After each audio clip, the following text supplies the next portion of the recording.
EWS आरक्षण के लिए संविधान के खिलाफ भी जाने को तैयार है बीजेपी। बहुजन समाज पार्टी की चुप्पी हो सकती है खतरनाक।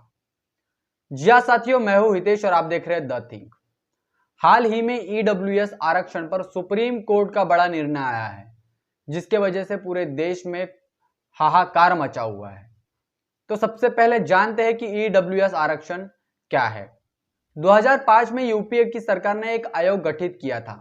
उस आयोग के तहत 2010 में उस आयोग की सुनवाई हुई थी और उसके बाद में इस आरक्षण की नींव रखी गई थी, जिसका नाम था इकोनॉमिकल वीकर सेक्शन। मतलब कि आर्थिक रूप से जो वर्ग पिछड़े हुए हैं उनके आर्थिक सालाना आर्थिक आय को देख करके आरक्षण का एक ब्यौरा है वो तय किया जाएगा।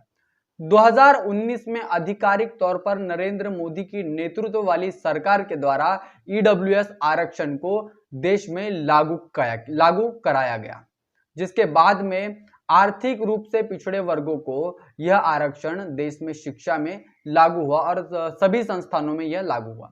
लेकिन अब सवाल यह उठता है कि ईडब्ल्यूएस आरक्षण जो कि संविधान के उन धाराओं का उल्लंघन करता है, ऐसा बहुत से लोगों ने सुप्रीम कोर्ट में उसको चैलेंज किया है।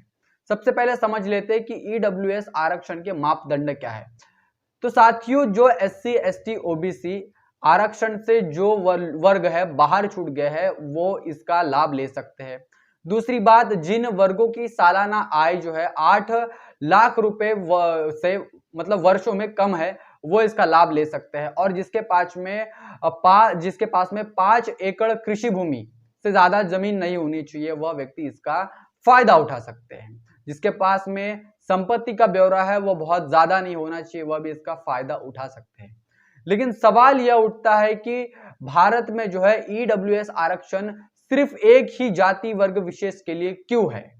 क्योंकि भारतीय संविधान में संविधान के धारा 14 और 15 में यह निर्देशित किया गया है कि समानता के अधिकार के तहत जो है सरकार ऐसे कोई भी कलम और कोई भी कानून नहीं बना सकती जिसके वजह से समानता के अधिकार का उल्लंघन हो, जिसके वजह से धर्म जात लिंग के भेद पर कोई कानून बने और जिससे इन लोगों को वंचित रखा जाए। लेकिन ईडब्ल्यूएस आरक्षण जो है कहीं ना कहीं इन चीजों को वो कॉम्पैक्ट कर रहा है और कहीं ना कहीं इन चीजों का वो उल्लंघन कर रहा है। इसके चलते ही ईडब्ल्यूएस आरक्षण के खिलाफ में सुप्रीम कोर्ट में 2021 में याचिकाएं दायर की गई।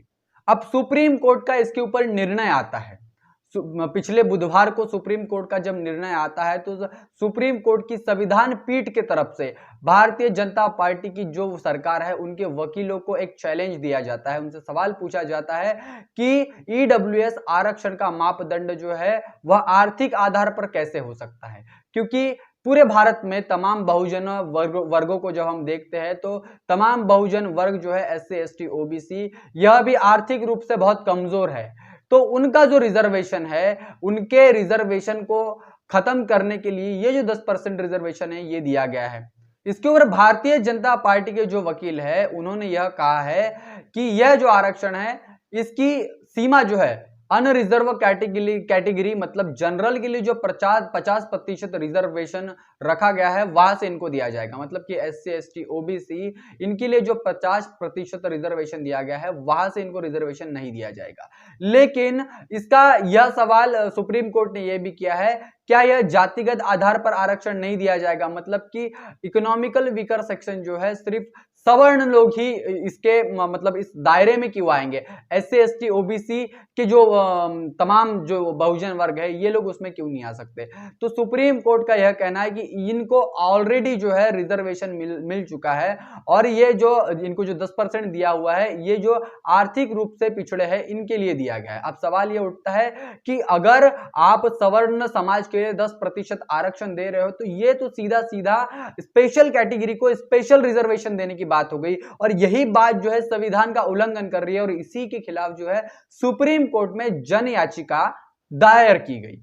और अभी सुप्रीम कोर्ट का यह इसके ऊपर सवाल ये आया है कि भाई आप जो जिसने आप ये सुदामा आरक्षण जिसकी आप बात कर रहे हो, इस आरक्षण की वजह से जो 40% रिजर्वेशन जो बच जाएगा, जहां पर कि देश के जो है अनरिजर्व कैटेगरी मतलब जनरल के बच्चे जहां पर एजुकेशन में और भी अन्य क्षेत्रों में रिजर्वेशन जहां पर उनको लाभ मिलता है, उनके ऊपर ये कहीं ना कहीं अन्याय होगा। मतलब कि जो बच्चे इस अनरिजर्व कैटेगरी से मतलब कि मेरिट के आधार पर जाते हैं, उनको 40% रिजर्वेशन में ही कहीं ना कहीं कंपटीशन करना पड़ेगा। मतलब कि देखिए 50% एससी एसटी ओबीसी के लिए एक सीमा बनाई गई है, उसके बाद में 40% जो है अनरिजर्व कैटेगरी मतलब कि जनरल के बच्चों के लिए रखी गई। अब 10% रिजर्वेशन जो है ईडब्ल्यूएस यानी कि इकोनॉमिकल वीकर सेक्शन के लिए रखा गया। मतलब कि 10% आरक्षण सवर्ण वर्गों के लिए रखा गया है, ऐसा मानना है बहुत से लोगों का। इसीलिए इसके खिलाफ जो है जन याचिका सुप्रीम कोर्ट में दायर की गई है। इन सभी बातों को मद्देनजर रखते हुए सुप्रीम कोर्ट ने कहा कि ईडब्ल्यूएस आरक्षण जो है वह संविधान के मूल ढांचे का उल्लंघन करता है, क्योंकि यह सीधा सीधा आर्टिकल 14 आर्टिकल 15 के खिलाफ में यह बात करता है, जहां की 14 जो है समानता का अधिकार देता है और 15 जो है किसी भी धर्म, जाति, वंश और परंपरा के आधार पर आप भेदभाव नहीं कर सकते। आप अगर कोई भी कानून बनाते हैं तो इन मापदंडों को आपको पूरा करने की जरूरत है, और इन सभी को लेकर के सुप्रीम कोर्ट ने अपना यह बड़ा जवाब दिया है।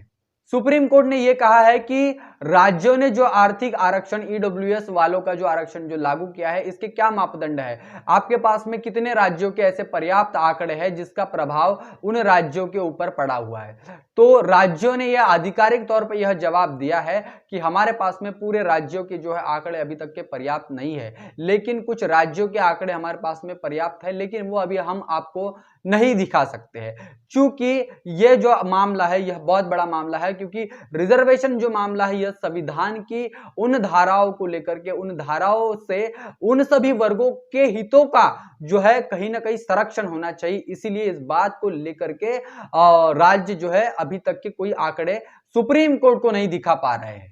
मध्य प्रदेश की सरकार ने इस आरक्षण का समर्थन करते हुए कहा कि यह आरक्षण जो है यह देना बहुत उचित है, क्योंकि भारतीय संविधान के कलम 46 और 47 में ही लिखा गया है कि आर्थिक रूप से पिछड़े वर्गों की मदद करना यह संविधान और राज्यों का प्रथम दायित्व है, प्रथम कर्तव्य है, और इसी बात को ध्यान में रखते हुए यह जो आरक्षण है यह दिया गया है। लेकिन सवाल यह उठता है कि इन मामलों को जब हम देखते हैं, इन मामलों को जब हम मद्देनजर करते हैं, तो किसी एक समाज के लिए स्पेशल उसके राइट्स जो है वो रखे नहीं जा सकते, उसमें उन सभी वर्गों का भी विचार करना जरूरी है, जिसके वजह से उनके हक और अधिकारों के ऊपर जब बात आती है तो किसी को हक देना है तो किसी का हक छीन कर हम लोग नहीं दे सकते। इस बात को संविधान जो है स्पष्ट रूप से कहता है। इस बात का जवाब देते हुए कोर्ट के राज्य सरकार के वकील महेश जेठमलानी ने इसे लागू करने की मांग की और बताया कि यह जो आरक्षण है यह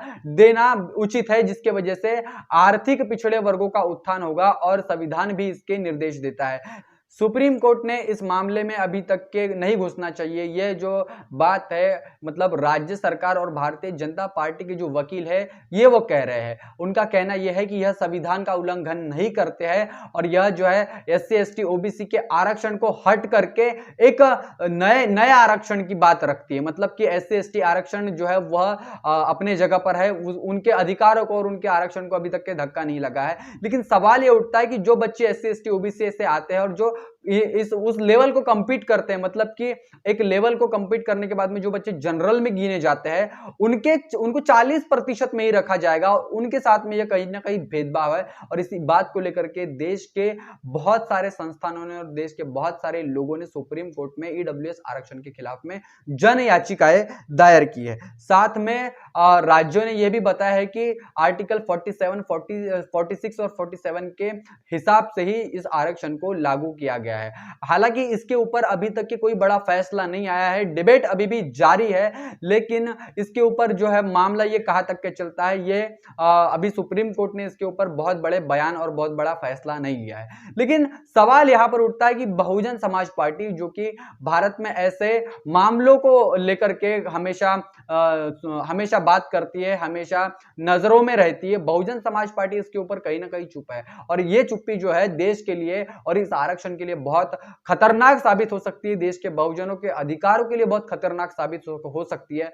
बहन कुमारी मायावती जी का भी इसके ऊपर कोई ट्वीट नहीं आया है और बहुजन समाज पार्टी का भी किसी बड़े नेता के इसके ऊपर भी कोई बयान नहीं आया है और ये जो चुप्पी है यह बहुत खतरनाक साबित हो सकती है। साथियों, इस बात को लेकर के आप क्या सोचते हैं? क्या ईडब्ल्यूएस आरक्षण सुप्रीम कोर्ट में टिक पाएगा? क्या ईडब्ल्यूएस आरक्षण से एससी, एसटी, ओबीसी और बहुजन वर्गों के अधिकारों को कहीं ना कहीं नुकसान होगा? और ईडब्ल्यूएस आरक्षण जो है सिर्फ कुछ जातियों को ही क्यों दिया गया है? इसमें सवर्ण कैटेगरी का ही मापदंड क्यों है? इन तमाम बातों के ऊपर आप क्या सोचते हैं? इन तमाम बातों के ऊपर आपकी क्या राय है? कमेंट करके जरूर बताएं। बने रहे द थिंक पर, तब तक के लिए जय भीम, जय भारत। बहुजन विचारधारा को घर घर तक पहुंचाने के लिए हमारे YouTube चैनल को सब्सक्राइब करें, लाइक करें, कमेंट करें, शेयर करें और बेल आइकन की घंटी दबाना ना भूलें।